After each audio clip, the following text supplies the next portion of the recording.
Hello and welcome back. At long last, All Influencer Wrestling has returned. I am your clout missioner, Captain Tyriant Gardell, the most definitely handsome pirate in all of professional wrestling. And welcome to AIW Drama Bomb. We are kicking things off strong with the first of our two Drama Bomb ladder matches. 8 competitors in the ring. One will walk away with that briefcase. As we get into things, I do need to kick things off as Gabriel Van Hessel makes his way down to the ring. I would not feel right if I did not offer a tribute at this point to the man who influenced Van Hessel's entrance here that we are watching right now. A devastating loss to the wrestling community that was had this week. The legend in making that was Wyndham Rotunda, aka Bray Wyatt, lost far too early to us this week. The world will forever be in his hands.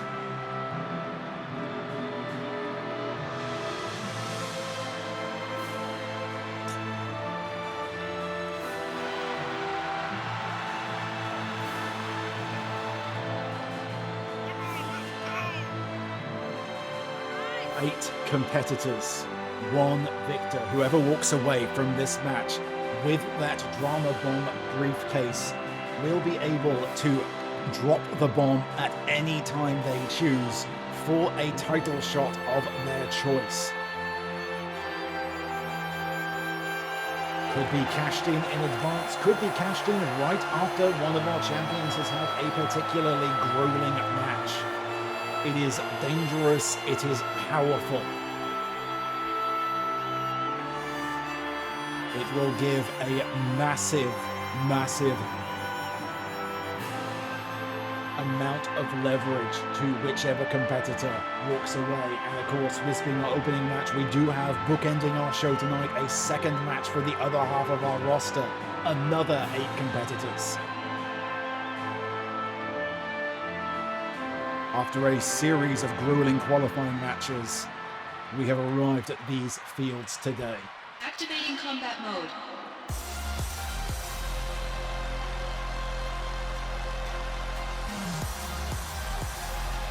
We see there the case suspended above the ring. Representing Chaos from Norwich, England, weighing in at 225 pounds, the Captain. Out here to fight for that case, a man who has been on an increasing downward spiral of late here in AIW, Cinneas. A fractured friendship with Renee's Crimson after our last event, Clash for Charity. He has been on the warpath. A frankly disturbing lack of concern for his own safety. A match like this, that may serve him well. But will he go too far and take himself out of this match at an early opportunity?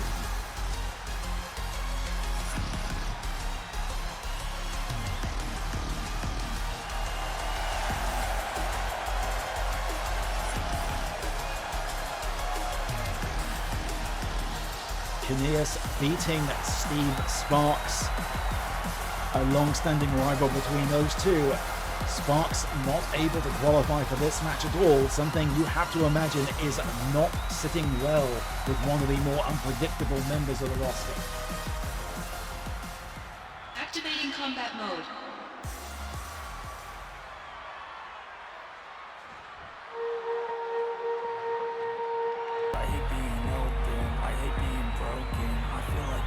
On the flip side, a man who is more of a gentle giant. Parts unknown, weighing in at 444 pounds, Brock the Gardener.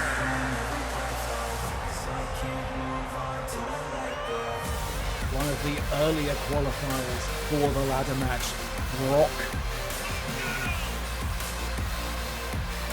Formerly under the wing, under the machinations of the aforementioned Steve Sparks.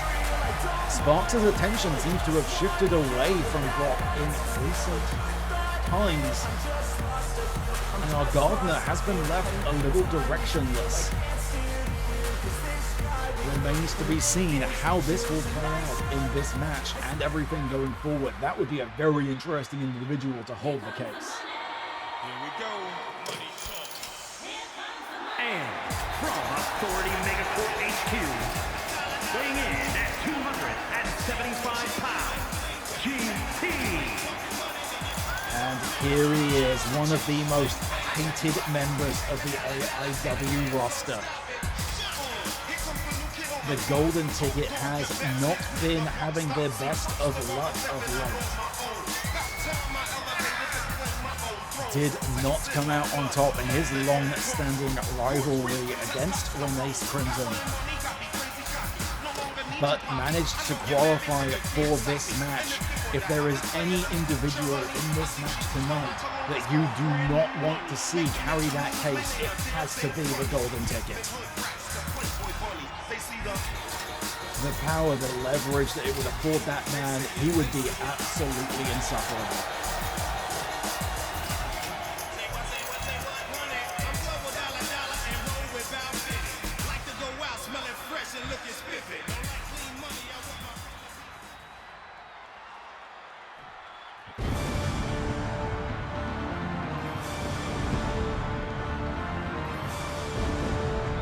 Three back-to-back giants in this ring.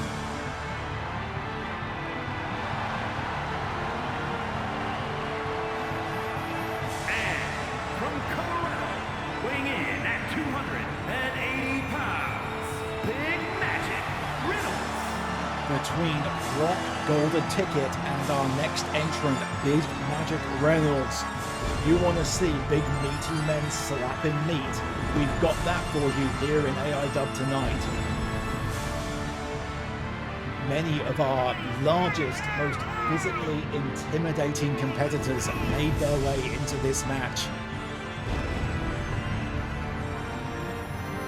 The Artificer, Big Magic Reynolds, looking to make his way out with that briefcase.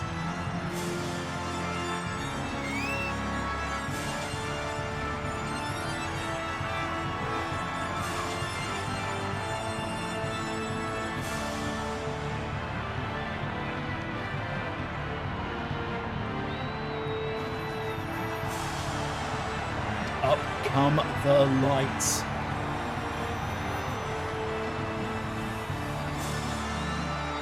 You have to imagine, whilst technically the briefcase only has a contract within it, you wonder what a man with the creative, technical acumen of Big Magic Reynolds would do with such a thing. Would he turn it into an actual bomb? Who knows?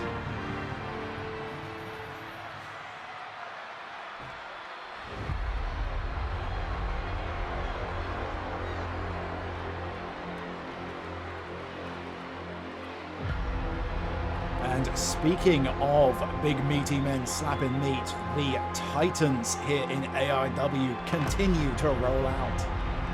And from wherever he wants, weighing in at 294 pounds, the Phantom. The Phantom making his way down to the ring. History between Phantom and Big Magic Reynolds.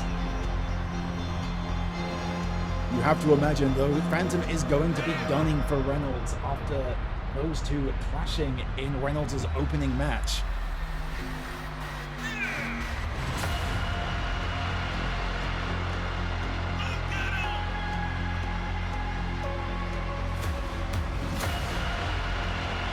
Phantom, certainly another member of the roster who would be a very interesting, holder of that briefcase, coming out of nowhere at any time. You do not want to see this large goth monster staring you down after you have just come off of a grueling match.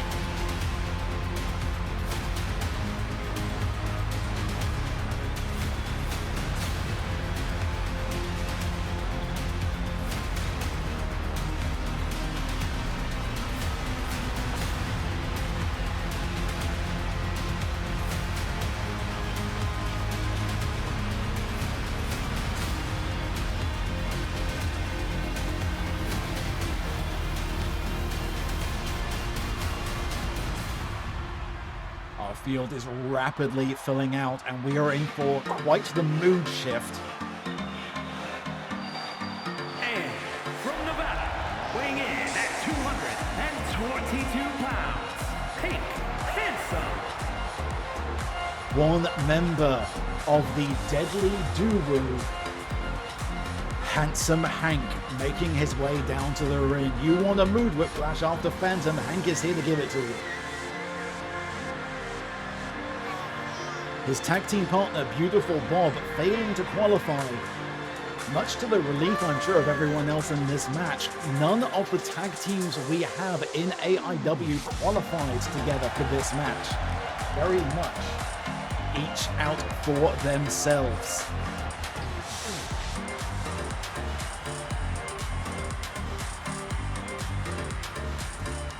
This man has a hankering for that drama. As we wrap out with our final entrant, the last man to qualify. Team Brightmoon from parts unknown, weighing in at 169 pounds, Rage. We've got the largest members of our roster in this match, and we also have the shortest, the Halfling Paladin, little ball of rage, Avric Brightmoon. One might assume that Avric's height gives him a serious disadvantage in this match. But if you were to say that to him, you will not be walking away from that encounter.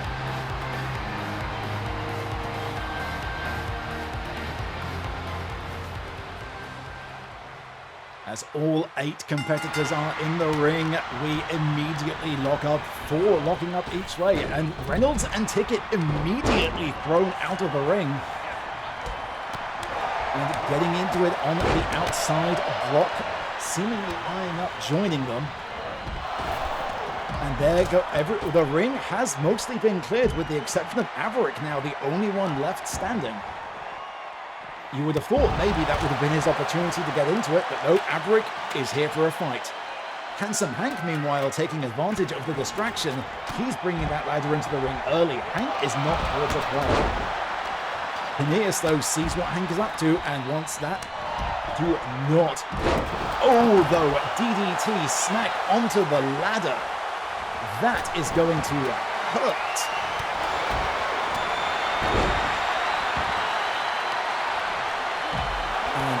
Slam the back of Phantom onto those wooden planks on the backside there, and Avric proving his height is not going to be a hindrance to him, kicking Reynolds in the face. Handsome Hank playing the smart game here, keeping his position in the ring, trying to take out people as they go. Never mind, out he goes. He's gone to fetch another ladder for himself.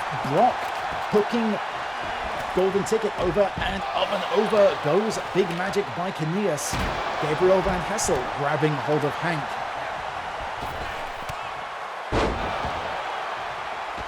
Brock down on the outside. Golden Ticket now has the ring steps. What does he have in mind? He is coming up on...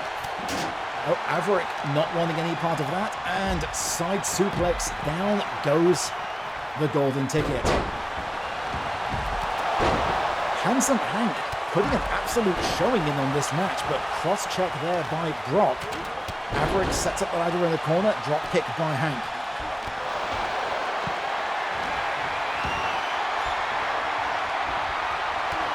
Avric, I think, attempting for a suplex there on Brock, thought better of it. Hank still one of the only competitors who has remained in the ring most of this match.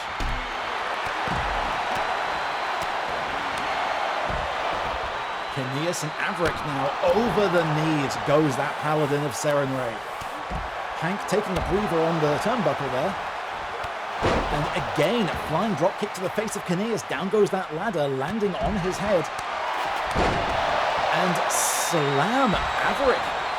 Staring up at the lights, courtesy of Handsome Hank. Putting an impressive showing in is that member of the Deadly Duo, excuse me. Hank setting up the ladder, he's going for it, but Brock is right there to play spoiler. And oh, this is not going to be good for Handsome Hank. Over he goes, crashing down. Brock putting paid to Hank. And pile driver. Down goes Brightmoon. Phantom waiting. And Ticket has Van Hassel. Up and over he goes. Brock going up there. Reynolds saying no. Knocking the ladder down with Brock still on top of it. Absolute chaos unfolding in the ring right now. Brightmoon looks like he's recovered on the outside. Van Hassel taking a breather over by the ringside. The Phantom busting out yet another ladder. And thought we were going to see Reynolds go onto that, and there's the strength of the diminutive halfling there, hoisting Big Magic Reynolds up. Phantom doing the same on the outside, but Handsome Hank able to counter. We have that dangerously positioned ladder bridge though now between the ring and the announce table. Cinneas sending Brightmoon out the ring, following through, followed by Golden Ticket. Hank still in the ring. Brock, though, double hand chokeslam. Down goes Handsome Hank.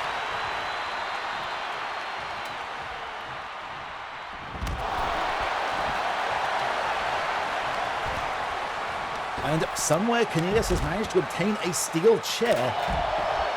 Phantom saw him have that and wanted no part of it. Up and crashing down goes Brock by himself in the middle of the ring. I don't think anyone's noticed that Brock is going for that briefcase. Everyone else is too busy. The Gardener has a clear shot at victory. Cinneas finally noticing. Can he get it in time? And Phantom as well. Trying to knock him out. He's still there. I think it's down to Phantom now. Can he? I don't think he's done it. He's done it! Brock, too resilient. Phantom unable to knock him off the ladder.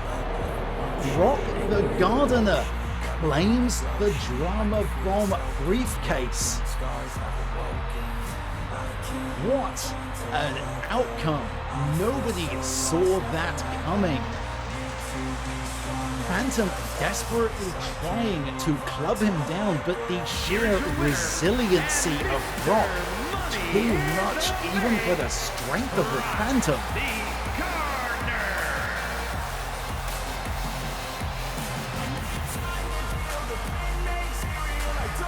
As we see the carnage laying on the outside, I don't think Brock is even entirely certain how to process what has just happened. A truly surprising turn of developments here. 7 individuals in that match are not going to be happy with this outcome. But Brock, now potentially with our current champion, Abel Therron, in his sights. Therron has defeated Brock one-on-one before. How is this going to play out in future? Well, with that explosive opening to our Premium Live event here tonight, we will be right back with more multi-competitor action in just a moment. We'll be right back after these short messages.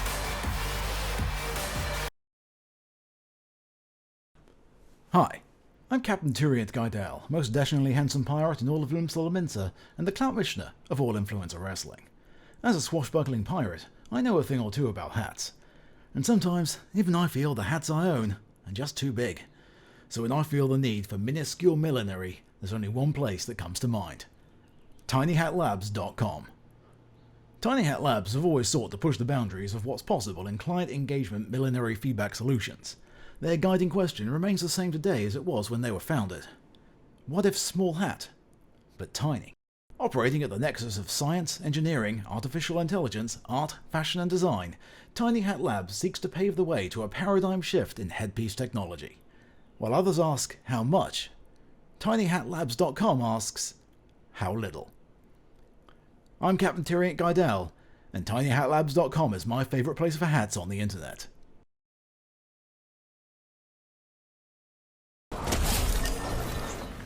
Okay, I just murdered Vegeta with a truck.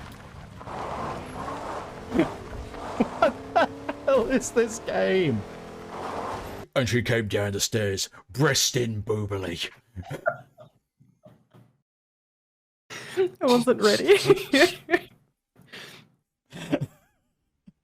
Woo, that was good. Nope. I looked at the map, went, where's the boss? Oh, it's that way, and immediately went in the wrong direction. If that is not a perfect example of my sense of direction, I don't know what is. You're the new farmer. I see. No offense, but you look like you've never held a tool in your life. Excuse me, Jim. I am well adept at holding my tool. Thank you very much. The Flow Guardian, not me. The God Emperor made me do it! The God Emperor made me do it. Yes. Oh, can I get away with yelling that in real life, please?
Welcome back to Drama Bomb. More multi-competitor action is up next as we have a Tornado Triple Threat Tag Team match.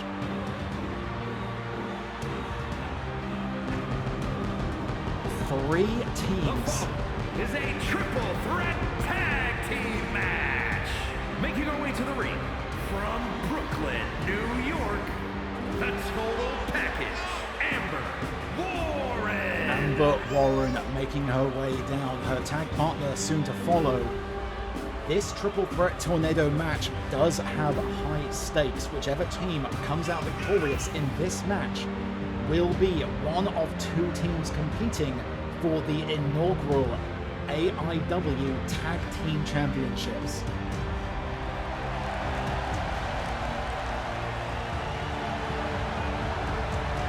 The second team in that match to be decided at a later date. Glory awaits one of these three teams.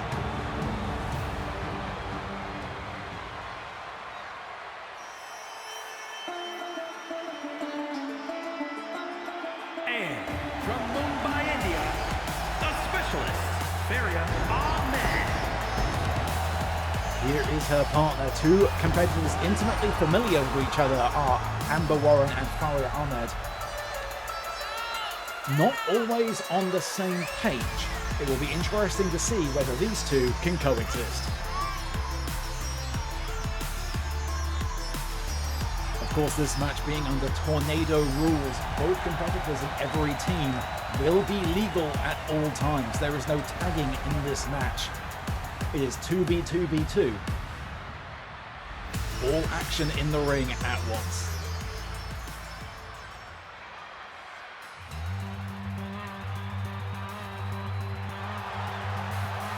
And from Colorado, Holly Day. And one half of the tag team, Candied Ginger. Candy Holiday riding her way down to the ring.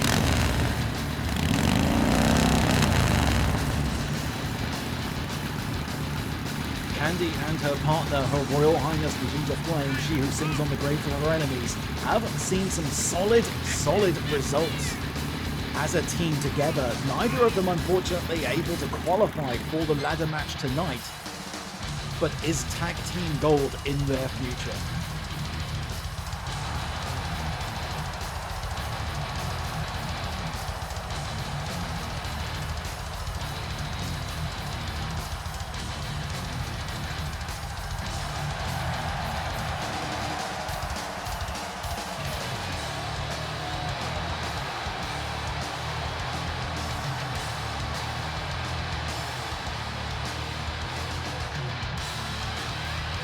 course, the tag team that defeated these two will be present in our second ladder match later tonight. The team of Valorant Anastasia and Presry D both qualified.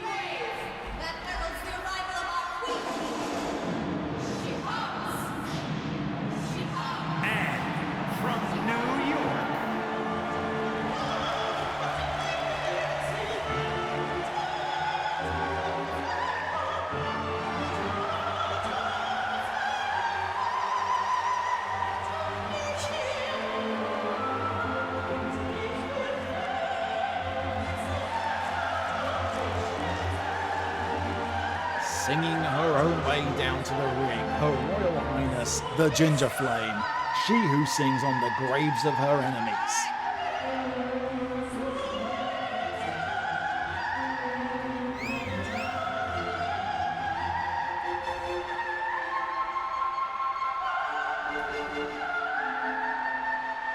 Again, the tag team Candied Ginger gelling well together in history.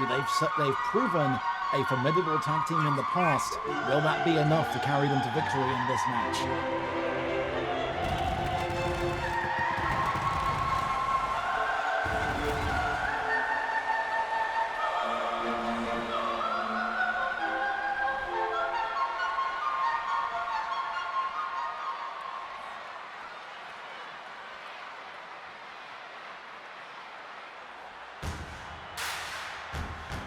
Speaking of teams who are familiar with each other, none more so than the Dangerous Alliance. Teresa and Calypso Dominguez. These two sisters have proven themselves to be an incredibly aptly named dangerous force in the ring.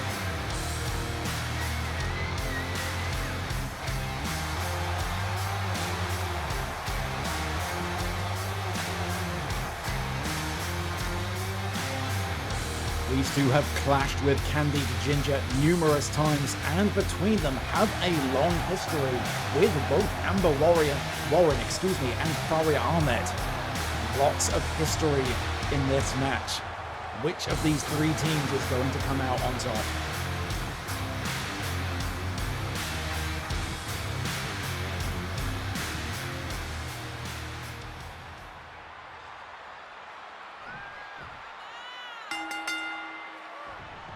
Again, all 6 competitors are legal. 2v2v2, and we see the Ginger Flame immediately tackling down Calypso, while Teresa going straight for that pinfall on Amber Warren, trying to get the victory right out of the gate. Ginger Flame saying absolutely not.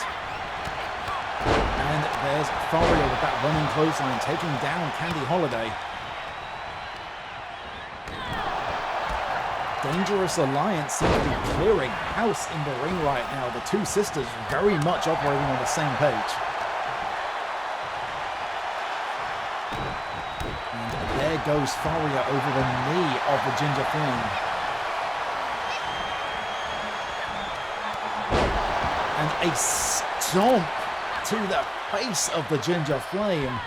And grabbing the nose of Candy Holiday. We are seeing an absolutely vicious side of the Dangerous Alliance coming out tonight. But there she goes, Faria Ahmed, still with the posing in the ring, a arrogance that has cost her match after match after match. But she has now dug out that kendo stick. We see that in the back, unloading on Candy Holiday. Under Tornado Tag rules, weapons are fully legal in this match. Meanwhile, Amber Warren also continuing with those showboat tendencies.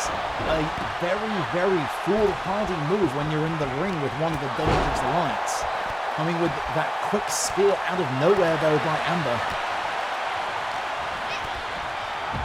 And down goes the Ginger Flame.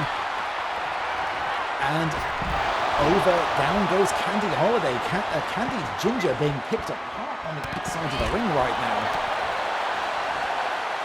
Oh, are we seeing Overhand and down. There goes that slam down by Amber Warren, who is very, very much in control of Teresa Dominguez right now. This is Amber's match to win if she can put Teresa Dominguez away. That may be the end of that chance, though, as Candy Holiday hurls Calypso back into the ring. Teresa, meanwhile, has now been able to reverse her fortunes.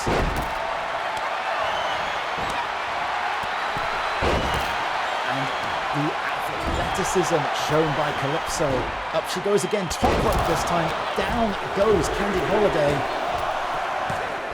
Can't you get... Oh, barely kicked out. Candy Holiday barely surviving. Faria trying to come in to break up that pinfall. Did not make it in time. Ginger Flame has had enough. She's got the ring steps now. And that may be a very bad chance to roll out of the ring there by Calypso. Yep. Ring steps to the face. But able to recover. Candy Holiday coming down to save her partner. Slam down goes Teresa, who has been absolutely destroyed by Amber. Faria able to kick, not quite able, I'm sorry, to kick that away. Down again goes Teresa. All 6 women now back in the ring. No team in control at this point. One member of each is on top. Although now, as I say that, our momentum has shifted. The Dangerous Alliance are once again up. Canadian Destroyer there by Calypso. Ginger Flame able to save the match for her team.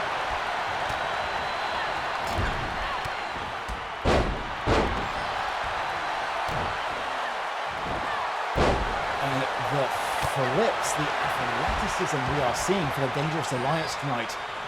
These two sisters came out here tonight with something to prove, and they are absolutely doing that.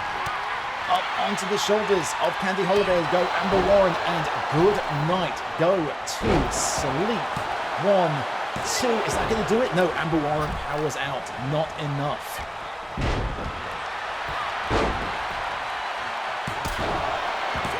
Faria pinning Teresa, able to power out at 2.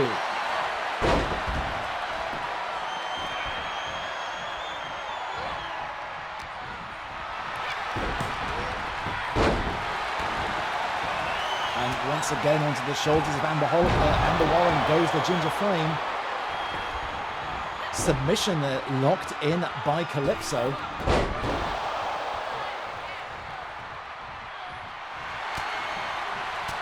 Able to power out. The Ginger Flame is just about out of it at this point. And over there goes Calypso into a pinning predicament, but nowhere near enough. Just kick out at 1, so Faria turns her attention back to the Ginger Flame.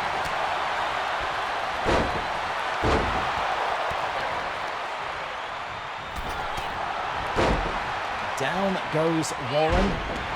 Down, swinging DDT there by Calypso, right into the grip of the Ginger Flame. Slinging Calypso into the turnbuckle. Everyone else recovering. Ginger Flame goes up to the top rope. And boom, down there goes, but Teresa has recovered, easily able to save her sister from that. Amber Warren searching for some sort of weapon under the ring. Candy didn't want any part of that and has paid the price for interrupting. Big dive over the top, and there once again the showboating by Faria Ahmed right into the grip of Calypso. Faria though able to fight back.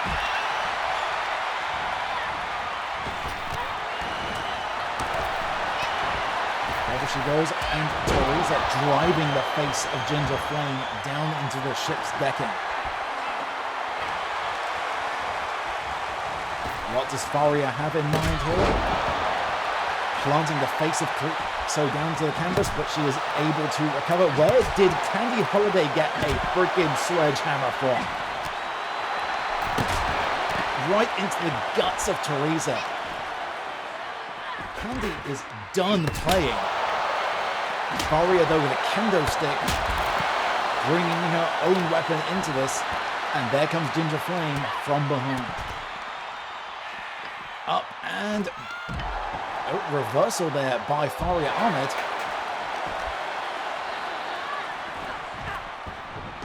Faria back into the middle of the ring. Amber coming towards Ginger Flame. Candy now with those ring steps. Does she see Calypso coming around? I don't think she did. The ring steps blocked her vision. She is able, though, to fight out. Nope, Calypso back in there. Over, down goes Ginger Holiday, who is having an absolute mare of a time. Faria over the top rope to the outside.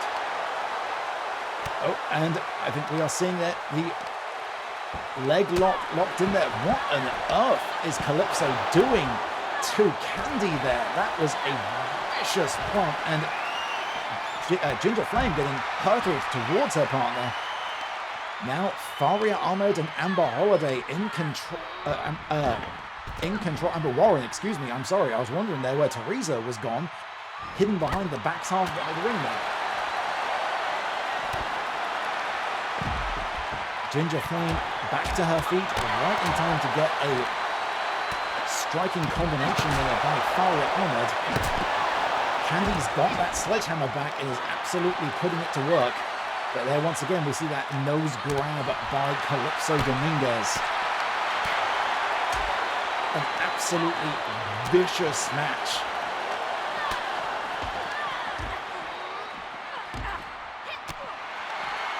All 6 of these women desperate for that tag title shot. They want to be the first. Whoever wins that title will go down in AIW history as the first ever tag title holders.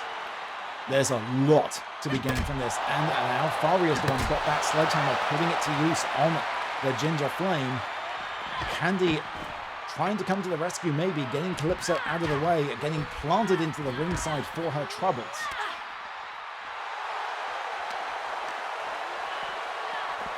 And down with a neck breaker goes Ginger Flame. She's going for that sledgehammer now, planting it into the head of Faria Ahmed.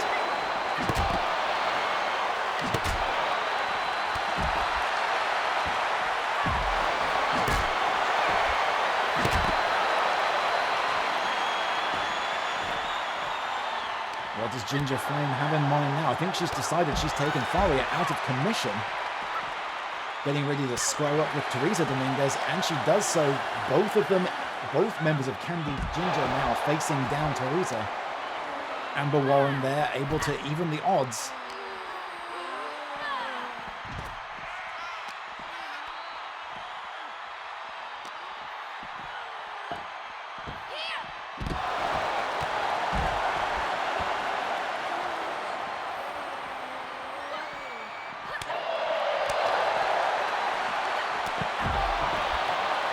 Teresa Dominguez seeing the 2-on-1 situation. Her sister was about to wind up and coming to the rescue. And as our camera angle shifts out there, you can see just those shards of broken, splintered wood from that shattered kendo stick lying at ringside.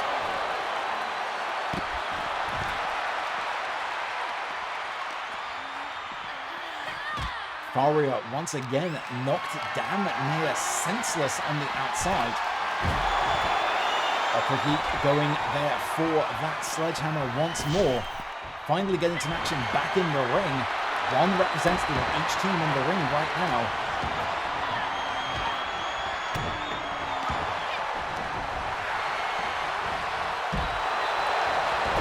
And swinging DDT from Calypso. Flying cross body from Amber. Is that going to do it? Calypso is down 2. No. Barely able to power out. Calypso Dominguez still in it. Her sister Teresa now grabbing that sledgehammer, but Amber saying no. Amber and Faria now in the ring with an isolated Teresa Dominguez. And down goes Teresa. These two not going for the pin, wanting to inflict more punishment on Teresa. That might have cost them.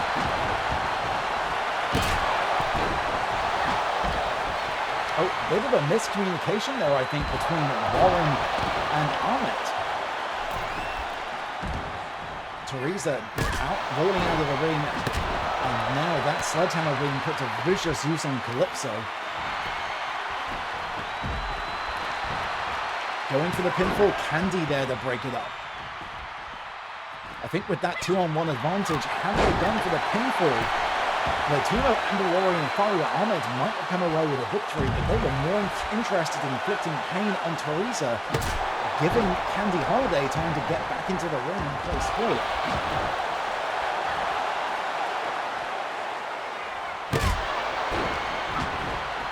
That sledgehammer really putting the distance. Oh, but there we go.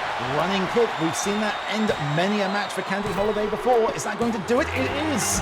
That has done it. Candy Holiday wins the match for Candied Ginger. That sledgehammer down near the seventh participant in this match. But Candy Holiday, the one who introduced it in the first place, putting it to use. That running kick that she has used to such great effect before. Candied Ginger will be competing for the first ever AIW Tag Team title. A impressive, formidable performance by all of these competitors in this match. What a brutal, bloody showcase. But we are far from done with the action here on AIW Drama Bomb. We will be back in just a moment with yet more action right after these short messages. We will be right back.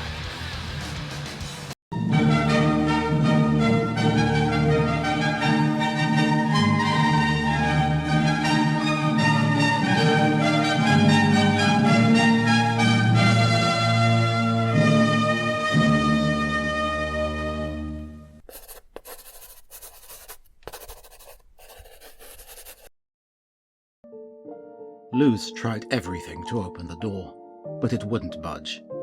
Hammers, axes, magic, saws, more magic, fire, even more magic, and magic explosions. Still, the door refused her. Why? After all this time and effort, why wouldn't the damn thing open? Sure, it was an enchanted door that would open the path to a potentially catastrophic amount of magic pouring back into the universe, causing endless natural disasters that would drown or bury most cities from existence. But there was an equally high chance that wouldn't happen, and that the magic had been sealed away by ignorant fools for nothing. She had to believe there was a reason why she could tap into a sliver of the magic locked behind the door. That this was it, her singular life purpose. Open the door, restore its magic back to everyone like it used to be in the stories, where anyone could use magic, for good or bad. That had to be it, right? That had to be why she was standing here, in the door's pocket dimension, on a small plot of Earth, large enough for only one person to stand in front of it, swearing at this void black door with iridescent veins flowing along its surface like water, living, taunting her to just open it already. So why was it so hard to swing the damn thing wide? Somehow, she had shoved the door apart just a crack ages ago. A thin, wispy line of light seeped out of a seam down the centre. Whenever she used teleportation magic, as she had decided to call it since she didn't know the correct term and hadn't seen others use it before, probably because it was dangerous and required sliding through space and time, but who was counting? She tapped into a sliver of warmth and power to travel wherever she wished. She'd managed that slight opening unthinking as a child, then never again. What was she doing wrong now? Worse, what if she wasn't doing anything wrong? What if this door wasn't meant to open for her after all? What else could there be for her but this? After everything, after all that searching, what else could there be? This has been an extract from The Void Door by V.M. Ayala. To read the full story, please visit beneath-ceaseless-skies.com and search for issue 378. And thank you for watching Masterpiece Theatre.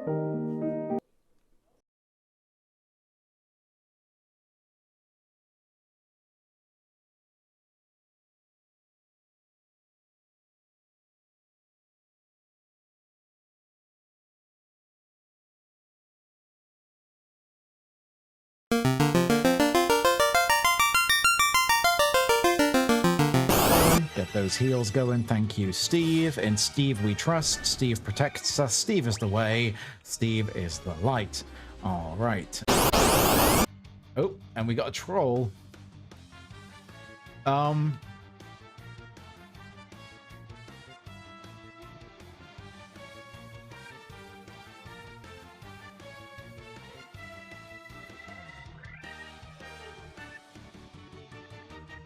troll's naked as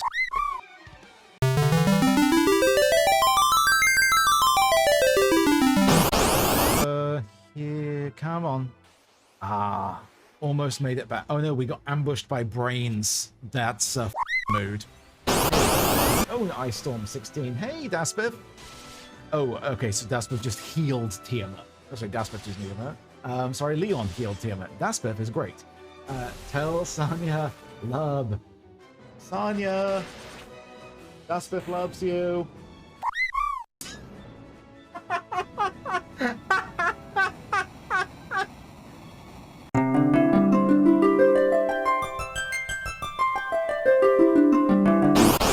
Great if Steve could cure Ty before he takes another hit. Okay, well, technically that was what I said would be great.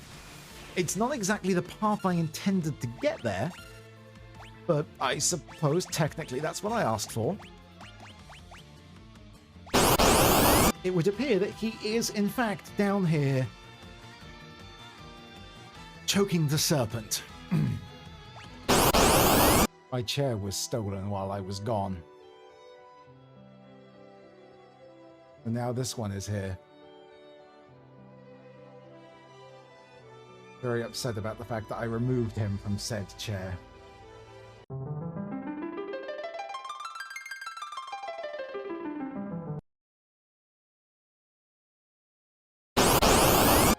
And we are encountering the bane of every TTRPG party, a mimic door. Oh, that's awful though. And Sid's getting stoned, and not in a fun way.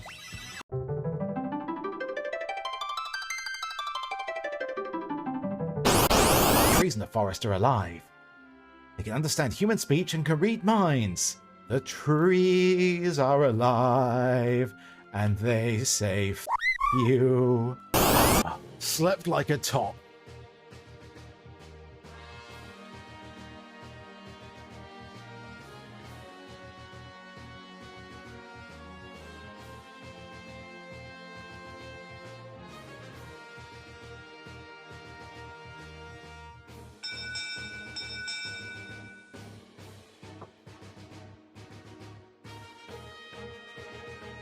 You know, I know that's not how that line is meant to be read, but I also don't understand how it makes sense any other way either.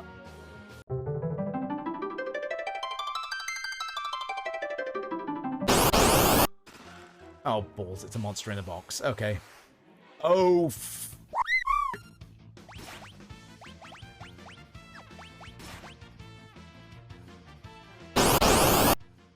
steal the spectacles. I'm getting so many silver spectacles. Stop stealing my gil, you bastard. That's the question is, can I kill this before that doom counter on terror expires?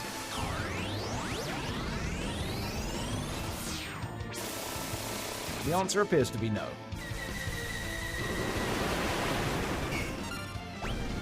The answer appears to be yes. So it can bounce off and zap you.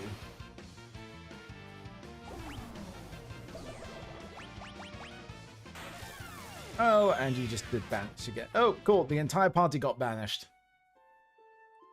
Well, that didn't get off to a great start. Right. Is this a switch? Yep. go. Oh, wait, look at that.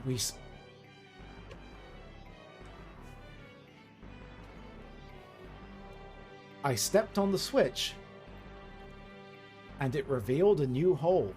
I think we go back up to... I see a hole I haven't tried yet.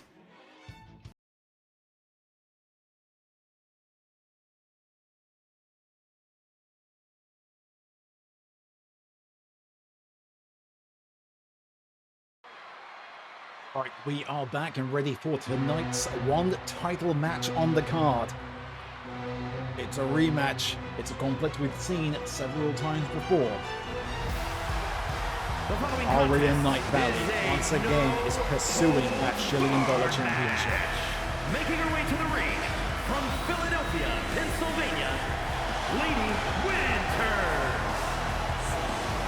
Our escaped Fey princess, Lady Aria Nightvalley, once again facing a dominant force that is Jeneth Astoria. Will Aria finally be able to claim that championship, or will Jeneth's domineering reign with that belt continue?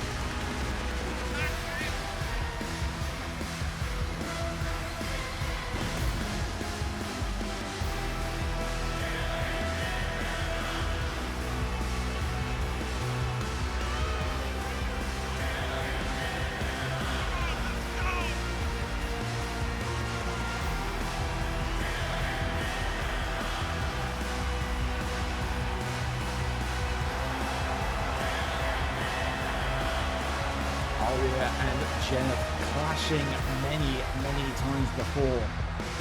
Of course, Aria winning this shot thanks to a victory in a tag match where her and Abel Therron were able to put away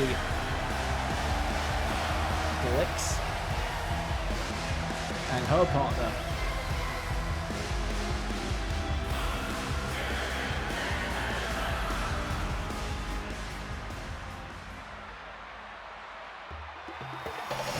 Here she comes, our $1 million champion, still the only $1 million champion we've ever had. Jeneth powering her way through the tournament we held to crown that title holder, and she has held and defended it ever since.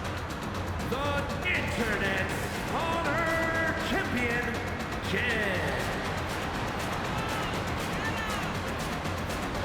$1 million championship, a representation of clout. The one thing that all of the competitors here in AIW are fighting for. That most valuable of currencies in our digital age. Because as we know here in AIW, it is all about the clout.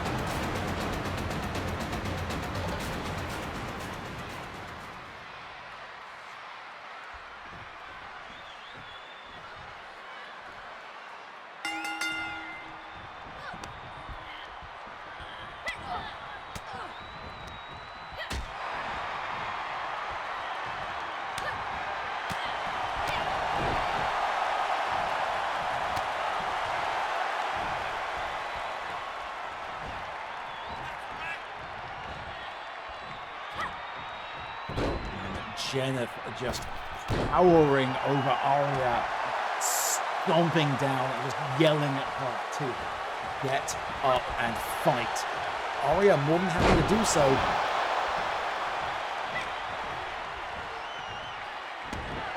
And utilizing momentum and leverage to keep Jeneth off her feet. And swinging around, going for the pinfall early, bold move. No, Jeneth got that 2 count, but able to power out. We will see, I'm sure, throughout this match how much Aria has learned from her previous encounters with Astoria. You cannot expect to win a contest of power against Jeneth. You've got to keep her off her feet. And that is what Aria is doing a great job of right now. Keeping moving, keep the momentum going. Do not give Jeneth a chance to re-establish her center of gravity. Over and big moonsault from the top. Is that going to do it? 1, 2, no. Power of Jeneth still too much. Kicks out at 2. But Aria not giving her a chance to recover. Still going through. Able to intercept and gets Jeneth up onto the shoulders. Impressive. And down goes Astorio. Jeneth, though, ring awareness, able to roll to the outside and just dodges out of the way of that strike by Aria. That may have been an attempt too much. But Aria, taking advantage of Jeneth's gloating, goes for that leg drape and again destroys that center of gravity, keeping Jeneth off her balance. That is exactly what Nightvalley needs to do to find victory in this match. No countouts, by the way, in this match. This is a no-holds-barred contest. Weapons legal. No countout. Has to be won by pinfall or submission. And with this match now being on the outside, it is in Jeneth Astorio's wheelhouse. Aria showing some surprising strength of her own. Fought a little too hard, though. Gave Jeneth a chance to just power out. And Astorio now making Nightvalley suffer for it. And up and down she goes. Astorio using that unforgiving wood of the ship decking to full advantage. Plants Aria into the ringside. And once again, just brutalizing our Fey Princess. Clubbing blow by Astorio up to the top. Holding just the sheer display of power by Jeneth. She wants Nightvalley to know who is in control. Going to one arm before planting Nightvalley back onto the ground. And back into the ring she goes. What does Astorio have in mind now? There we go, though. Nightvalley again going for that leg drag, trying to knock Jeneth off her feet, realizing she needs assistance, trying to go for a weapon. Astorio, though, saw exactly what was coming. And just the sheer power of Jeneth. She is not letting Nightvalley get back into this match. Maybe I spoke too early, though.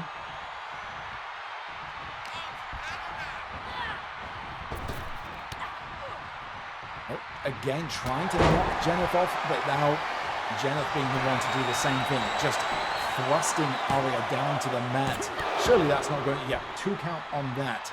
It's going to take more than that to overpower the tenacity, the dedication of Aria. And now Jeneth's the one following that lead. She's decided it's weapon time. It's time for a hockey stick. Cracking over and look, just twirling it around. Jeneth Astorio is just straight out trying to knock Nightvalley the puck out.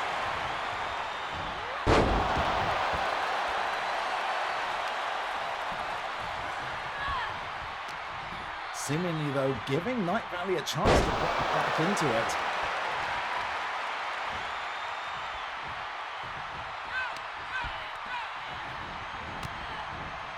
Knees to the gut. Aria desperately trying to fight her way back into this.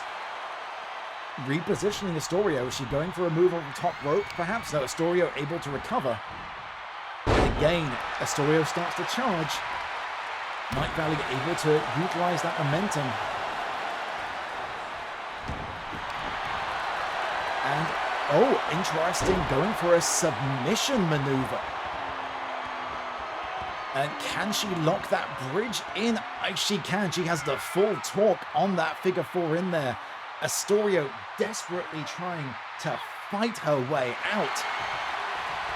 And she does so, able to break off the leverage. A submission victory would be a level of humiliation that Astorio would not forgive.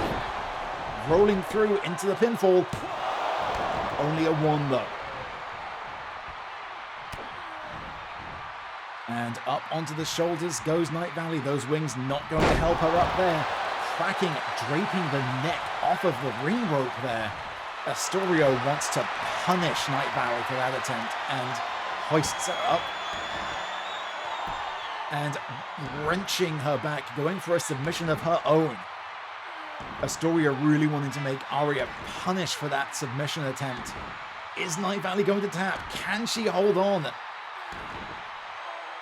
The back is not meant to bend like that.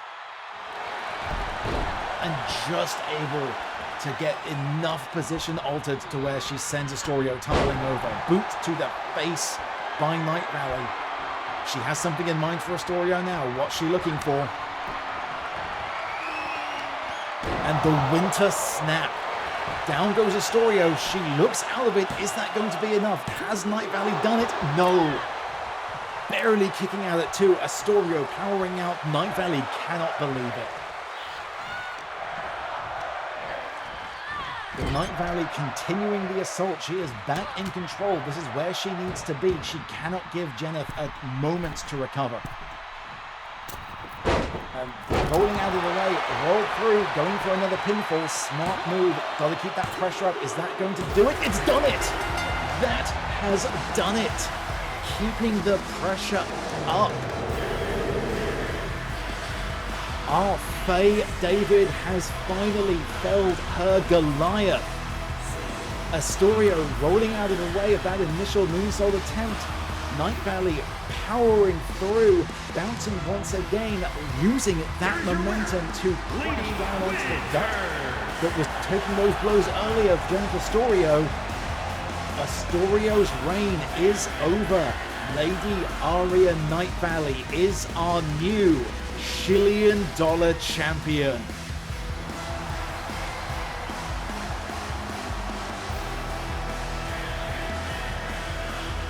Finally claiming glory.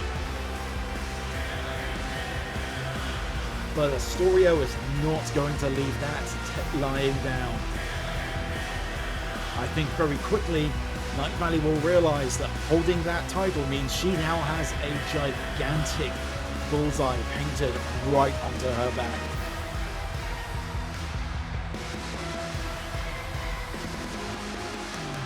Speaking, though, of individuals with bullseyes painted on them, next up in action, Battlestar Galactica continues to tear their way through the roster, seeking information as to who interfered with their qualifying match. They have managed to track down some rumor of information being held by one of the most unpredictable members of our roster, both of whom have also sought assistance for their matches. Tag team action up once again in our next match. We will be right back after these short messages.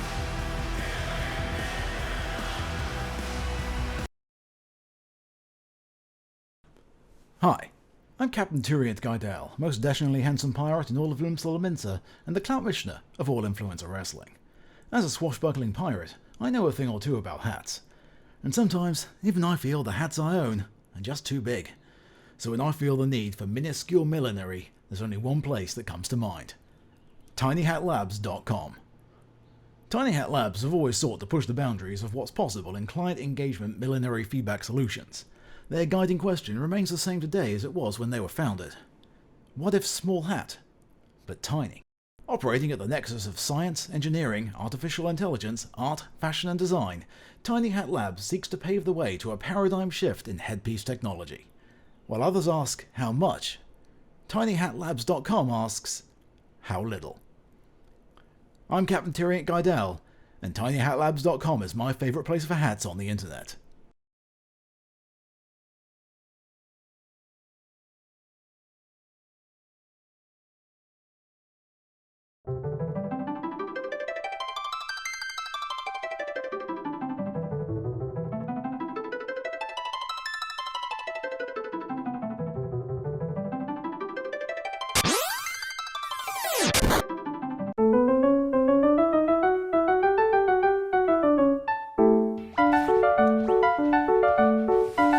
Suplex the train! Himbo power! Attributions. Meteor Strike! Oh, I can't suplex... Oh, yeah, that's right. I can suplex a train, but I can't suplex an octopus. And here is our octopus friendo. Can I suplex an octopus? Nope. Can't suplex an octopus, turns out. Too slippery. Can I suplex Ultima Weapon? So we're going to start chucking some shuriken. I can suplex Ultima Weapon. Come on. We're so close. Lift. Come on, Sabin. Come on. Suplex! Boom! Hippo power!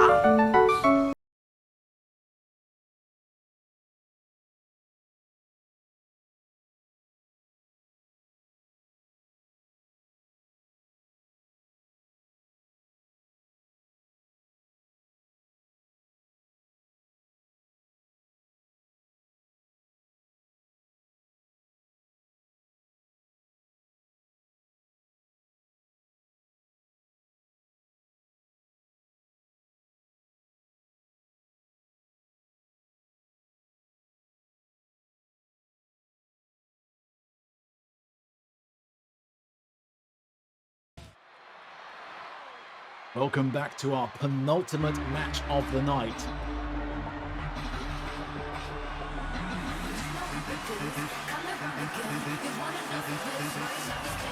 The following contest is scheduled for one fall. Introducing first, from Edinburgh, Scotland, weighing in at 158 pounds, Stephen Joyce.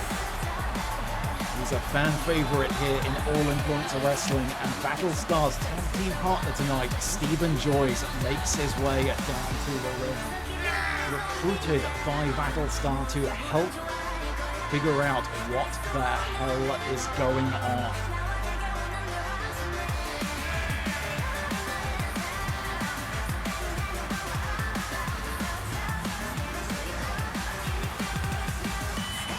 As the arena here at Drama Bomb is bouncing along to Stephen's entrance music.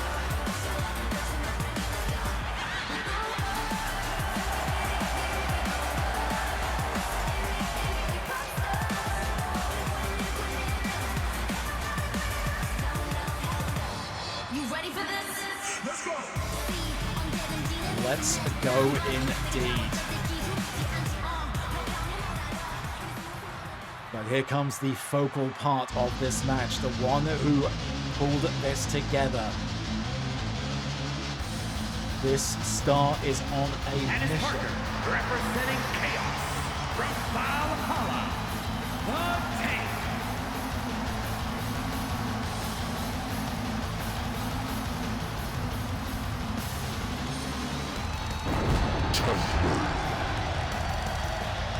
The tank main energy exuding from Battlestar Galactica here tonight. They are still chasing down this mystery of who interfered with their qualifying match for the Drama Bomb itself by casting some form of old person magic on them. They were misled in the direction of Michaela Lane, who was able to prove their innocence. And now, having been mocked and taunted by a sheer force of chaos here in AIW, Val trying to literally beat answers out of her opponent here tonight.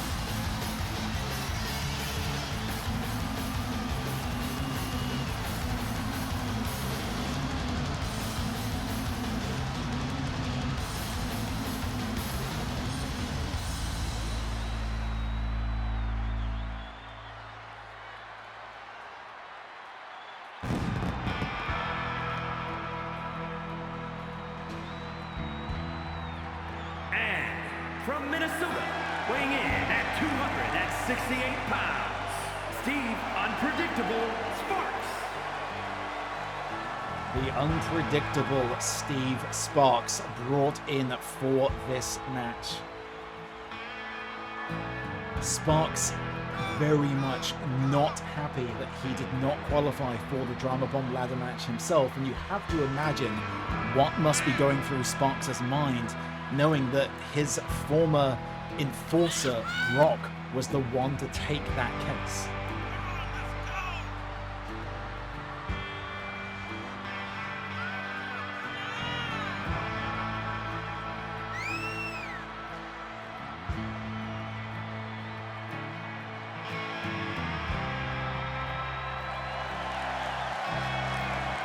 Charging into the ring, those unpredictable, erratic bursts of energy that are a signature of Sparks' in-ring style.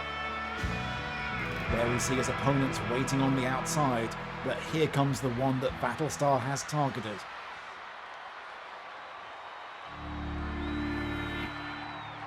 And his partner from New York, MJ Fairhaven, the mother of pain.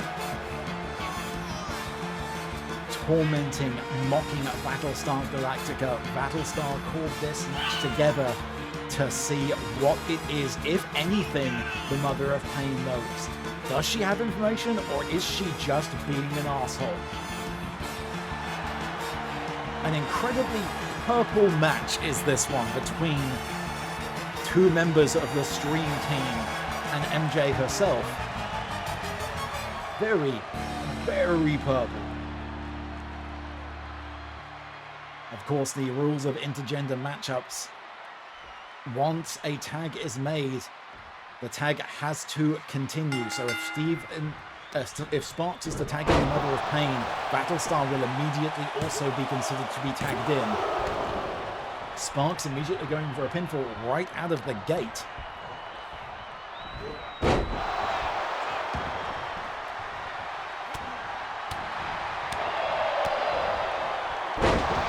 Cracking Sparks looking to put Stephen Joyce right back out of commission, I believe.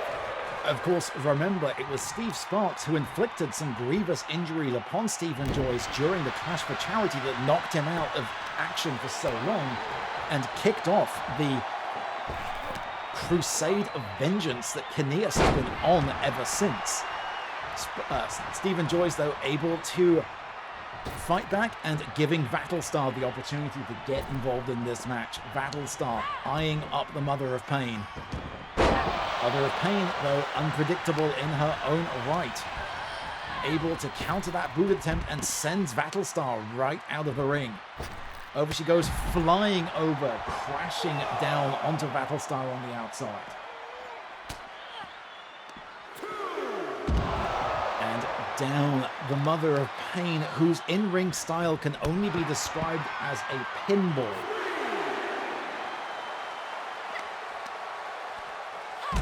Bouncing around,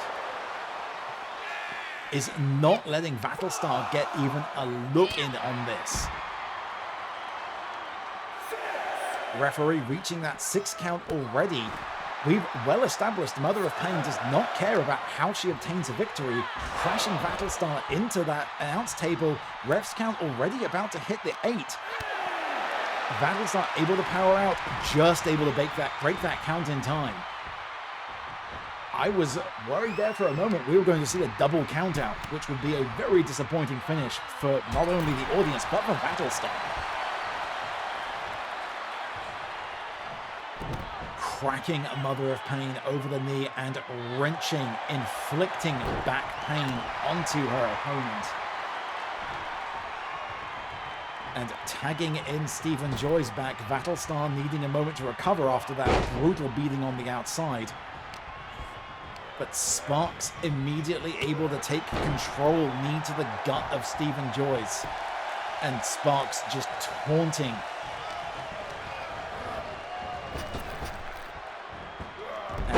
Down neckbreaker to Stephen Joyce, and again mocking his opponent.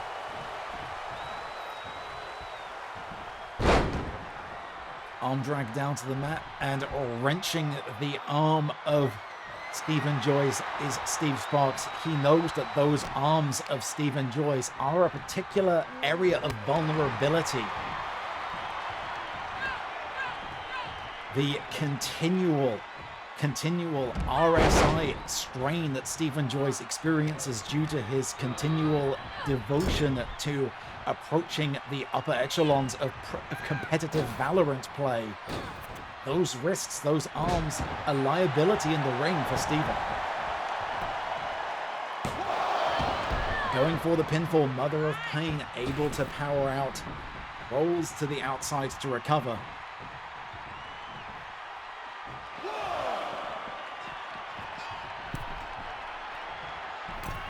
Battlestar making sure that we are not going to see that count out, breaking the ref's count, resetting it early. Mother of Pain vaulting over, Battlestar waiting for her. And pounding into the turnbuckle. And over goes, and what does Mother of Pain have in mind now? Stomping the ankle, of Battlestar. And down, planting the neck straight into the canvas. Not able to kick, was able to kick out in time, not able to put Battlestar away is what I intended to say there. Val crawling their way to the turnbuckle, needing that assistance to ride back up. And again, working over the ankle of Battlestar. Boot to the face though, Battlestar able to recover. And hoist up, and down she goes, planting the Mother of Pain down in the center of the ring. And we are up, and big choke slam. Mother of Pain down in the middle of the ring. Is that going to do it? Stephen Joy is able to keep Sparks from breaking up the pinfall, but Mother of Pain able to bounce out still. So Battlestar psyching themselves back up. Mother of Pain able to roll out of that stomp attempt. Hoisting Battlestar over to her team's corner. Is Mother of Pain going to go for the tag? I don't think so. She is hoisting Battlestar up to that top turnbuckle. Is Battlestar able to recover? Trying to fight her way out. I think the Mother of Pain still has control. Elbows to the back of the head, just repeatedly raining down blows on Battlestar. What on earth is the Mother of Pain up to here? Oh my god. Giant takedown there from the top rope. That is going to do a lot of damage to Battlestar.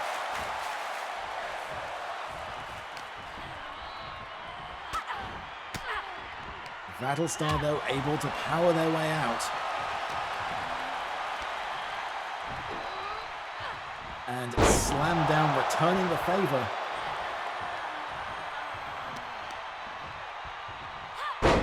Just hoying the Mother of Pain across the ring, and now it's time for a tag. Stephen Joyce and Sparks are back in the thick of it. And there's that head scissors takedown from Stephen Joyce, immediately going for the pinfall. I don't think that's going to do it. Far too much time to recover for Sparks there. He is up and still at it.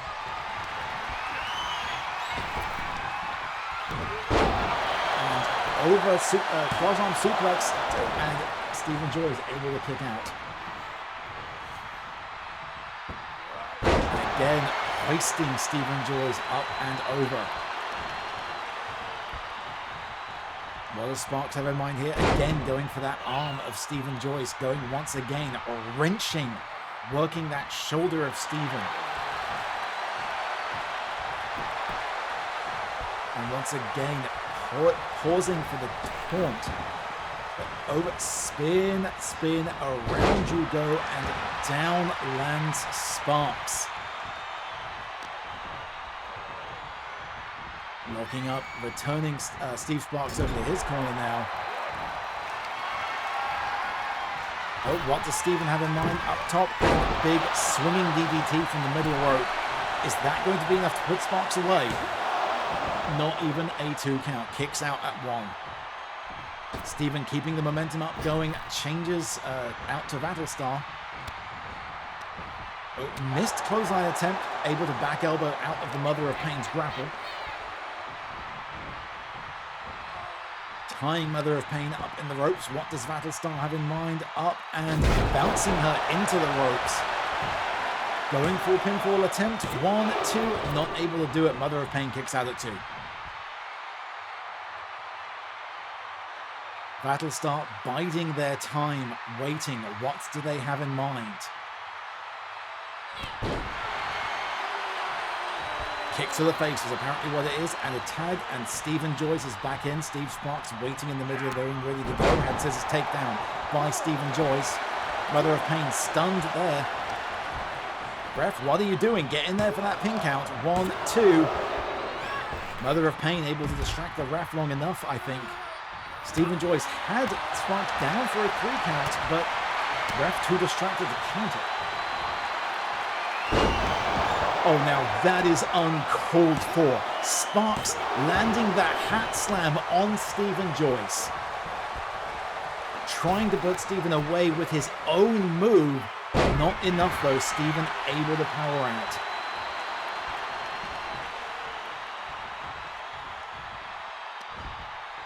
Trying to go there for the tag, I think, but Sparks able to grapple around the waist of Stephen and prevent it.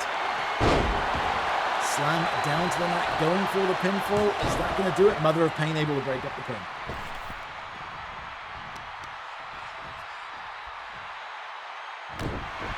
Stephen returning the favor to Sparks, working over the arm. Realizing that the Mother of Pain is still the dangerous factor in this match. Tagging in Battlestar. But big swinging DDT from the Mother of Pain. Val not able to get back into this. Mother of Pain going right back for that tag. She wants Sparks to finish this off. And there we go. That's how you do it. Hat slam, but right in that opponent's corner. Mother of Pain easily able to break up that pinfall attempt. Over he goes. Over the top rope, Stephen Joyce taking out Sparks on the outside.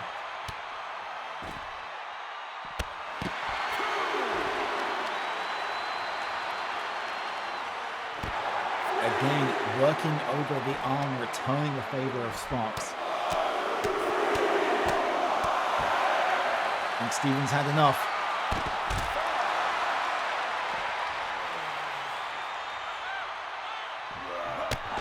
Oh, and Sparks able to get the knees up just in time. Stephen, though, still in control, sends Sparks back into the ring to break that ref count. And now Stephen going for the tag, I believe. Ref getting in the way a little bit, but able to make it in time. Battlestar and Mother of Pain back in the ring. Blocks the big boot attempt by Battlestar. And once again, Mother of Pain just bouncing around. Goes for the taunt. Too much. Val able to capitalize on that.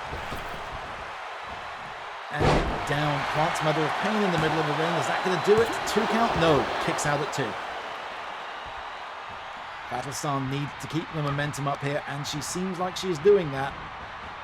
Swing around, and down goes the Mother of Pain.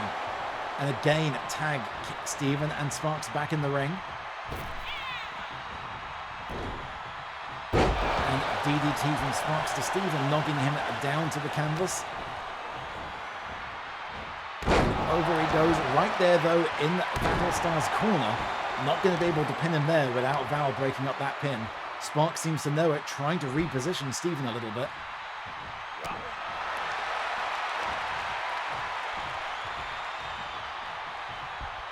Once again, between these two competitors, one is trying to break the arm of the other at this point. And Sparks going back for the tag. Quick tags, not letting any opponent get too much of an upper hand. And once again, that familiar DDT from the Mother of Pain. Not going for the pinfall though. Working over the arm of Battlestar now.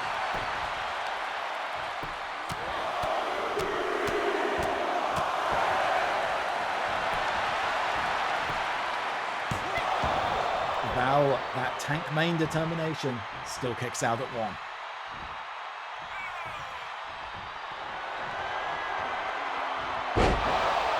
Oh, but that may have done it, planting the head of Battlestar down into the middle of the ring. I think, no, Val still powers out. You cannot keep the tank main down. That might do it, though. Shoulder tackle to the outside. Meanwhile, Steve Sparks is targeting Stephen Joyce on the outside. Mother of Pain sending Val into the middle of the ring. Sparks keeping Stephen out of the equation. This is the Mother of Pain's opportunity to put this match away. Hoists Battlestar up. Oh, Val able to dodge out the way. Strikes. Hook strikes to the leg and to the face punch and sends Mother of Pain into the turnbuckle. And what does Val have in mind here? Oh, we don't see this often from Battlestar. Going up to the mid-rope and corkscrew spin. Is that going to do it? Can Battlestar claim it? Is she going? She's not going to go for the pinfall, though. Up and planting. She is not done trying to keep the Mother of Pain down. She's ready, she's waiting, and big boot sends the Mother of Pain to the outside. Battlestar is angry. Just stalking, waiting for the Mother of Pain to get back to their feet. And there she is. Oh, Mother of Pain, though, able to again plant Val down into that wooden decking. This could be dangerous. What does she have in mind out here on the ship's side? Up and plants the weakened back of Battlestar into the ship's deck. Sends her into the middle of the ring. Is this going to be it? Battlestar looks stunned. Can Mother of Pain put her away? I think that might be it. And it is the Mother of Pain and Steve Sparks come away with the victory. That is going to be a blow to Battlestar. Not able to counter the sheer unpredictability of the Mother of Pain. What is that going to do for the mindset of Battlestar? What is that going to do for her investigation into this ongoing situation? Here are your winners.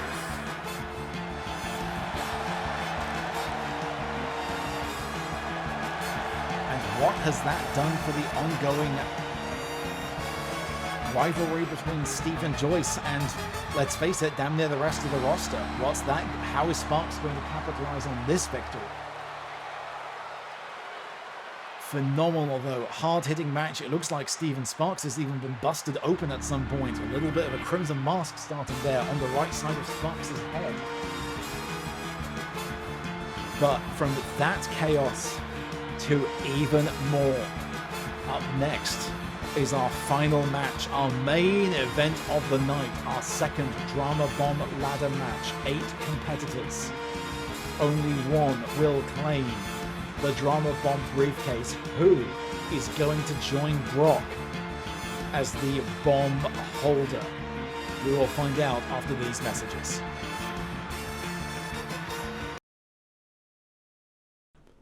Hi, I'm Captain Tyriant Guidel, most dashingly handsome pirate in all of Lumsalaminsa and the Clout Missioner of all Influencer Wrestling. As a swashbuckling pirate, I know a thing or two about hats. And sometimes, even I feel the hats I own are just too big. So when I feel the need for minuscule millinery, there's only one place that comes to mind. TinyHatLabs.com. Tiny Hat Labs have always sought to push the boundaries of what's possible in client engagement millinery feedback solutions. Their guiding question remains the same today as it was when they were founded. What if small hat, but tiny? Operating at the nexus of science, engineering, artificial intelligence, art, fashion and design, Tiny Hat Labs seeks to pave the way to a paradigm shift in headpiece technology. While others ask, how much? TinyHatLabs.com asks, how little? I'm Captain Tyriant Guidel, and TinyHatLabs.com is my favourite place for hats on the internet.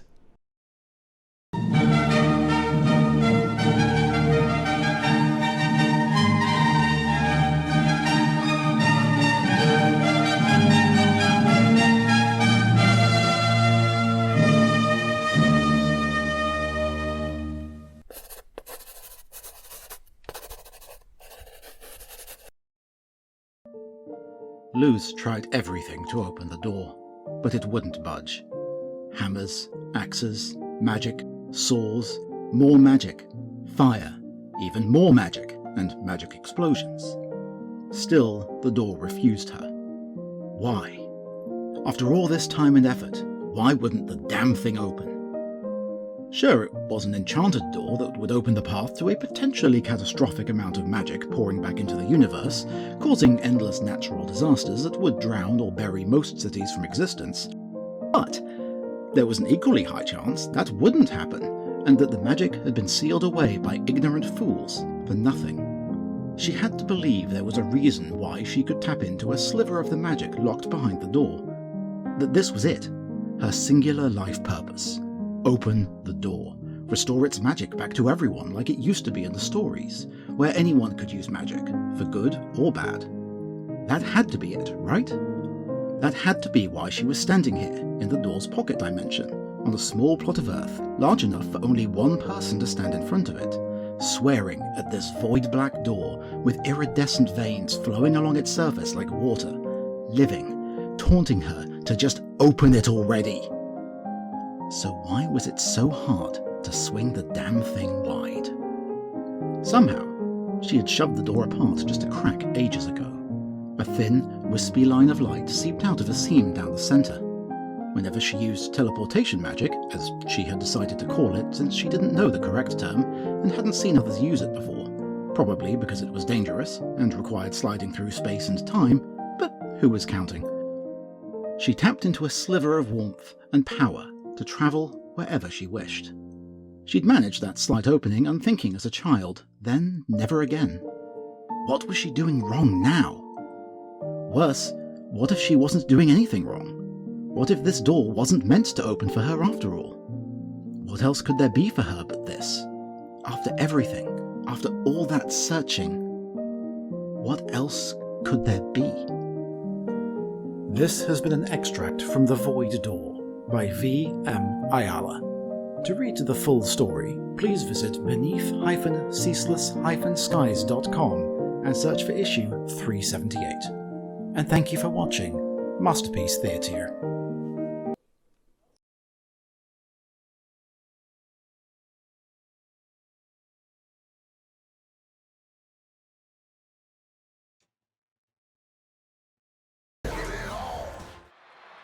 Welcome back to our main event. 8 competitors, all vying for that briefcase hanging above the ring. Is the Money in the Bank ladder match. To win this match, the winner is a superstar who climbs up the ladder and retrieves a briefcase with a contract inside of it to be cashed in over the next year, anytime, any place.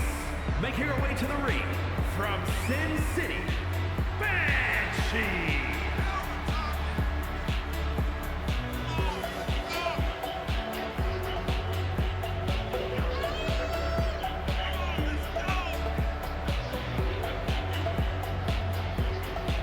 One of the first competitors for this match who made their way in, Banshee.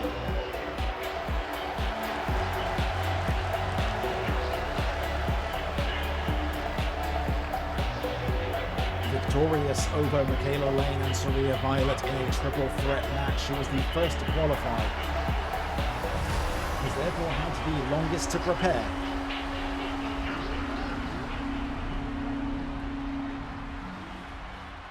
Will that play through for her? And from out of this world, the Zombie. Rocking her recently updated look is Lucette Forrester, the Zombie.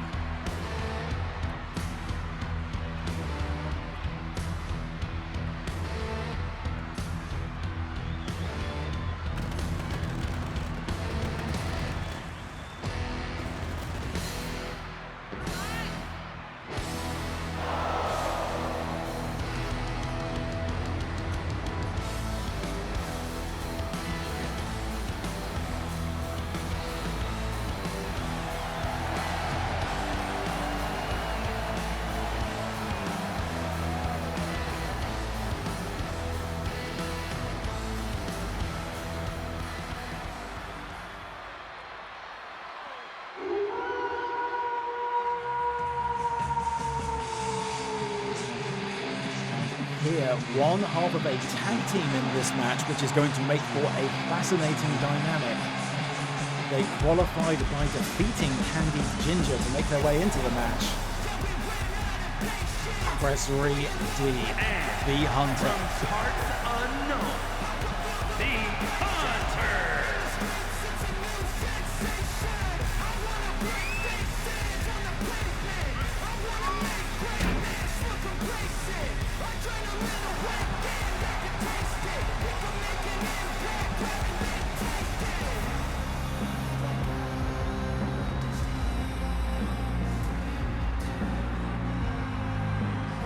Will Pressery be able to track down victory in this match? It remains to be seen.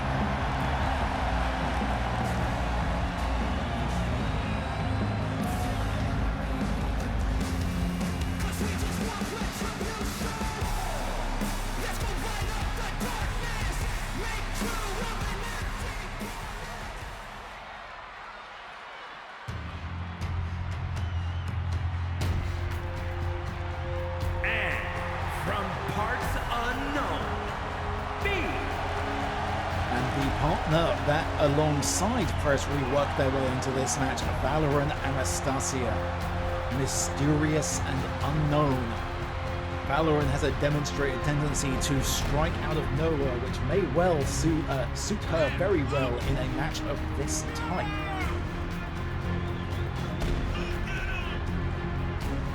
It will be interesting to see if there is an alliance formed between these two partners, or these matches are every competitor for themselves. Will they immediately turn on one another to gain that victory for themselves? Friendship and alliances will only get you so far in a match like this, where there can be only one victor.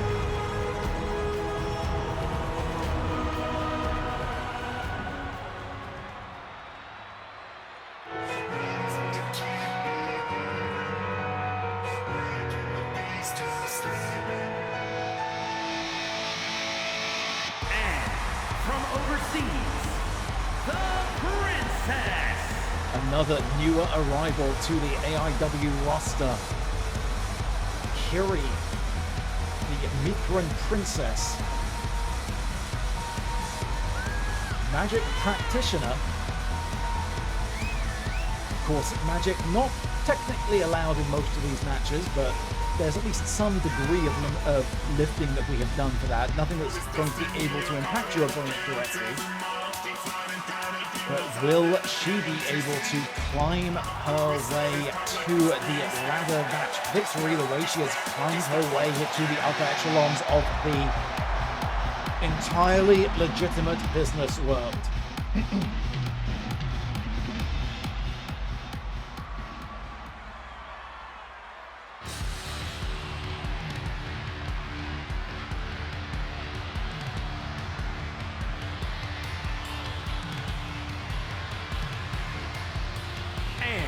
From Chicago, Illinois, the Wolf.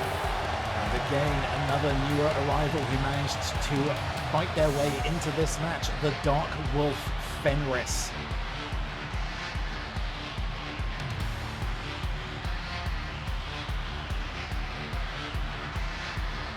She's been extremely dominant since her arrival here in AIW, and claiming this briefcase would be an amazing continuation of that dominant performance for the Dark Wolf.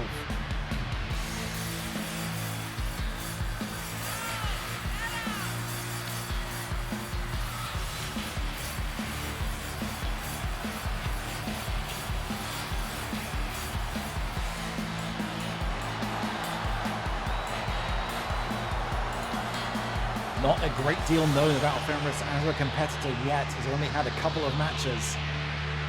That's going to play into her favor in this setup, though, as she's had a lot of tape to study for her opponents who don't really know a great deal about her.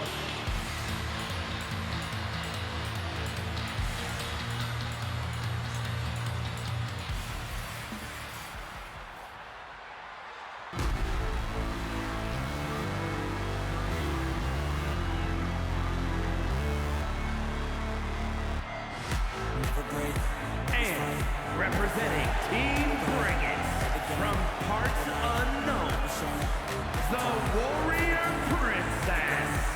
saw Avric Brightmoon in the match earlier. Here is his tag team partner and childhood friend Ashapal making her way down to the ring. The sheer height of Ashapal certainly an advantage in a match like this. We saw the height and weight advantage play out for Brock earlier very, very well. His resiliency able to prevent his opponents from knocking him off the ladder. Will the same hold true for Ashapal? She may not have the muscle mass of Brock, but she has the height and she has the resiliency.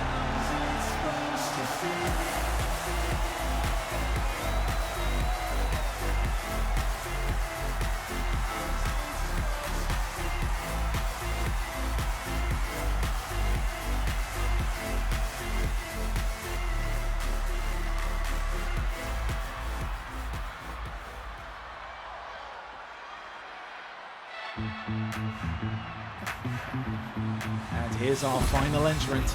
And from New York, the Animal Princess.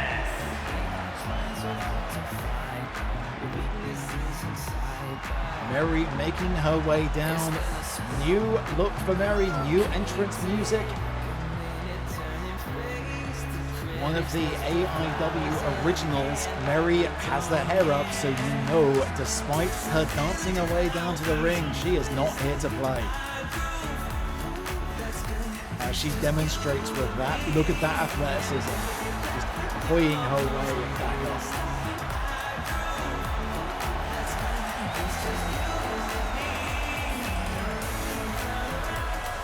Mary has frequently come within fingertip grasp of gold here in AIW before, and has proven to really be a ring general, really shines in multi-competitive matches. Will that play through for her tonight? Immediately clearing the ring, we're already down to Presri and Fenris, the only two left in. We saw it earlier in the original match. Of course, all weapons viable here. No disqualification, all weapons legal. Lucette sends Fenris, Valorant crashing down into the mat.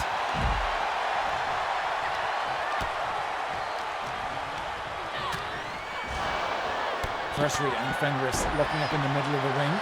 Not going to do them any good without a ladder in there, though. Banshee hoys Piri up onto the shoulders. And Lucette striking offense against Mary.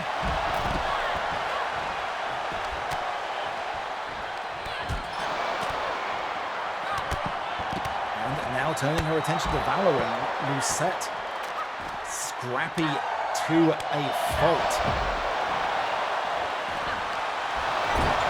And pulling her way at Fenris fighting back, and look, the sheer strength of Ashapal hoisting Mary up above her shoulders, sending her crashing down to the floor.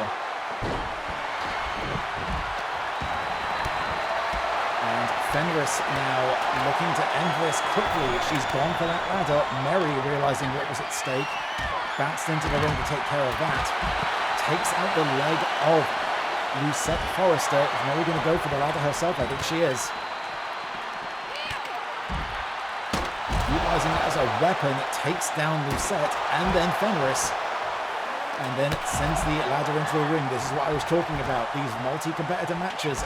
Mary is incredibly adept at finding an opportunity and capitalizing, as she has done right now. Valorant, though, able to see what's going on, and down goes the ladder. Mary left and lands on the shoulders of Valorant, who sends her down to the mat. Valorant saving the match, though, I think, for everyone else involved. Fenris going for another ladder from beneath the ring. Mary doing the same from the other side, I think. Yet we have now 4 ladders in play. Clothesline takedown by Lucette. Lots of chaos in the ring going on now. Mary with that additional ladder, using it once again as a weapon to take down Fenris. Kiri taking an opportunity to get in there. And Ashapal now once again turning her attention to Mary. Lucette now with a steel chair. Taken down by Presley.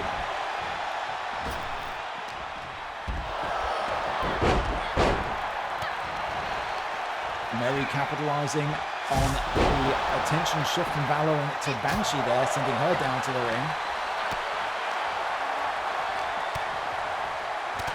And Mary biding her time, waiting for that opportunity to come in and grab Banshee from behind. What's she going to do? Oh, this is going to hurt. Double team up there by Valorant and Mary onto the ladder. That is going to hurt. Banshee is going to be in some serious trouble after that.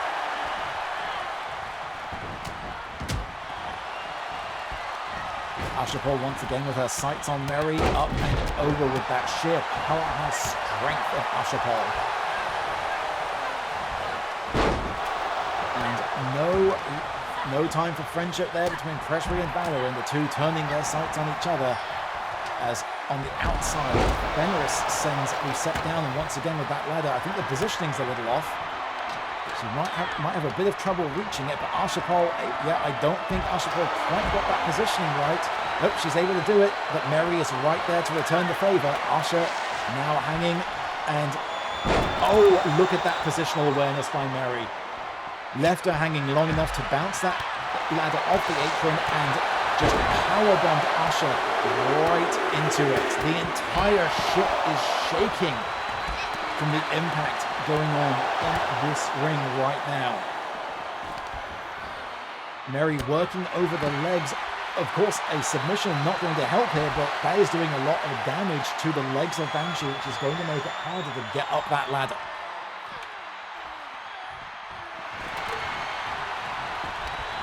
And Banshee there finally powering out, but she was in that hold for a while. That is going to have done a lot of damage.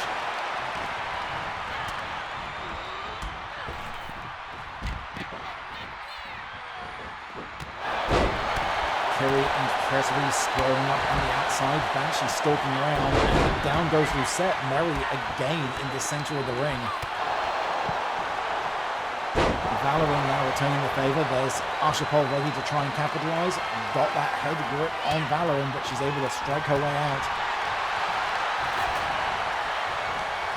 Kiri now entering into the swing of things, finally clearing Mary out of the ring. And over goes Valorant now. Kiri the only one left standing. Banshee now returning into the ring, trying to set up that ladder, but Kiri not allowing it. Ashapal with the steel chair cracking over the head of Lucette Forrester. And there's that double knee strike from Valorant, knocking Kiri out of the equation for the moment. Banshee tied up in the ropes. Can Valorant get a hold on that ladder and capitalize? I don't think she can.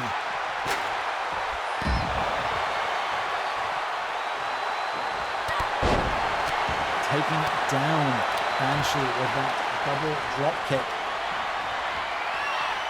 And Kiri sending Valorant out, cracking her back over that ladder on the outside. Kiri and Banshee locking up in the middle of the ring now and driving that heeled boot right into the throat of Banshee. That, I think Kiri damn near tried to give Banshee a new piercing. Seems we've got that stack of ladders over there, nobody quite able to untangle them.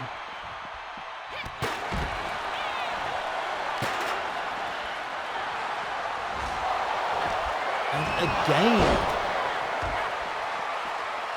driving that foot into the throat of Banshee.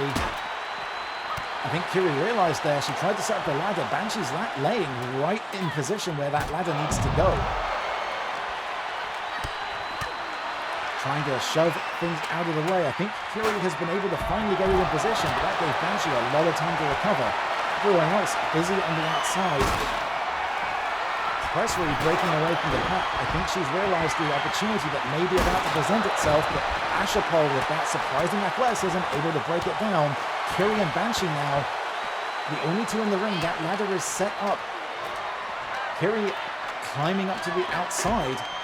I thought she was going to push that ladder over, but no, getting into an exchange of blows with Banshee. I don't think the others have quite realized what's going on. They're too busy brawling Oh, Fenris's eyes locked on. I think Fenris finally realized. And now, oh, Banshee has Kiri over the shoulders, and oh my god, what a landing. Fenris capitalizing. Banshee damn near did as much damage to herself as to Kiri with that one, but Fenris has taken full advantage of it. Banshee able to recover just in time, realizes Fenris his fingertips from victory. And now I think Fenris is about to exchange that favor with Banshee. Up she goes, and down goes Banshee. Feeling exactly what she just did to Kiri. Valorant now out of nowhere. This is that sudden offense I was talking about. Fenris just poised the ladder out the way and plants Valorant down on top of Banshee.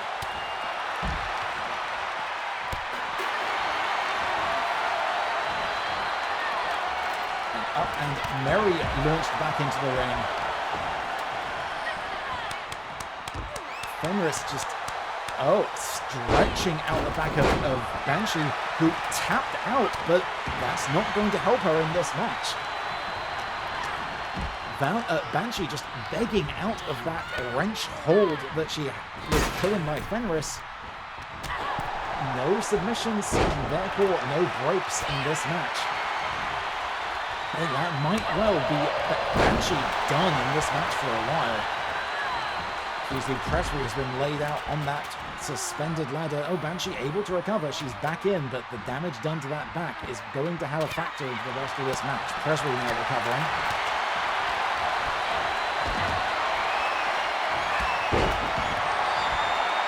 Able to wriggle her way out of Ashapal's grasp. Meanwhile, Valorant and Fenris in the middle of the ring. Kiri now going for the back of Fenris, trying to send her flying over the top rope, and she does. Presley now returning, eyeing up Lucette. Banshee just laid out. Is this Valorant's opportunity? Valorant delivering the stab to her partner. Sneak attack on Presley by Valorant. And swinging DDT down to Kiri. And then, return, same maneuver to her by Banshee.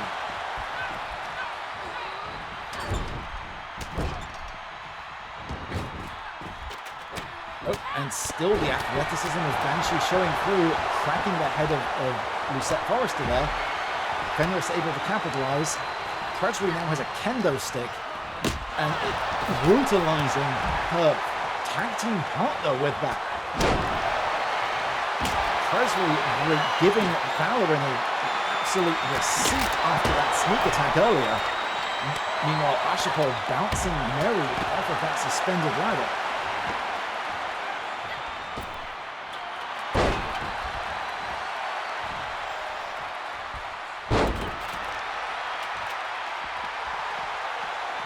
And Lucette just posing in the middle of the ring. Kiri taking advantage to capitalize, but may have been a trap.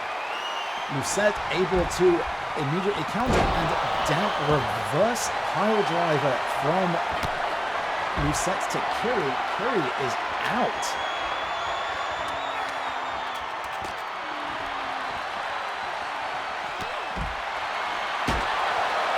And Presley and Valorant still going at it to each other. I think we may have seen the dissolution of that tag team in this match. And over the ropes goes Lucette, narrowly missing the ladder, and it's just Presley and Valorant in the middle of the ring. The two team partners now facing each other top of that ladder, and there's Kiri trying to take Valorant down. Presley cracks Valorant's head off, and down goes Valorant. Kiri right there though on the other side. Does she get that? Presley has her hands on it. Kiri there to try and push that down. I think she's done it. I think she has done it. Presley hunting down the briefcase. Presley D sacrificing her friendship with Valorant in the name of clout.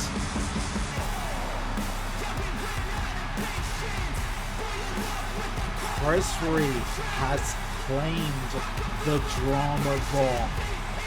Here is your winner, and Miss Money in the Bank, the Hunter.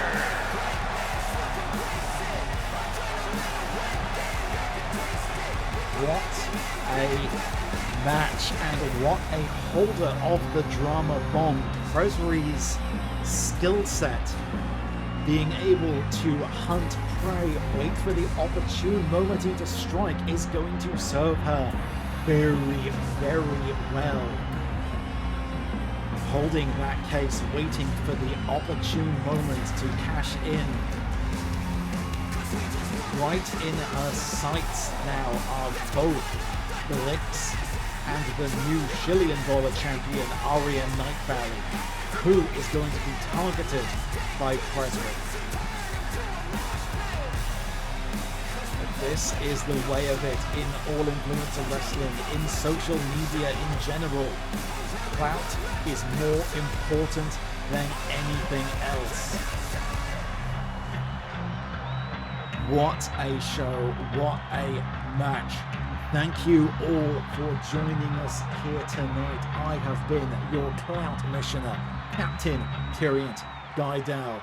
We will be back before too much longer with a return to regular AIW Warpside programming, where the fallout from the drama bomb will begin.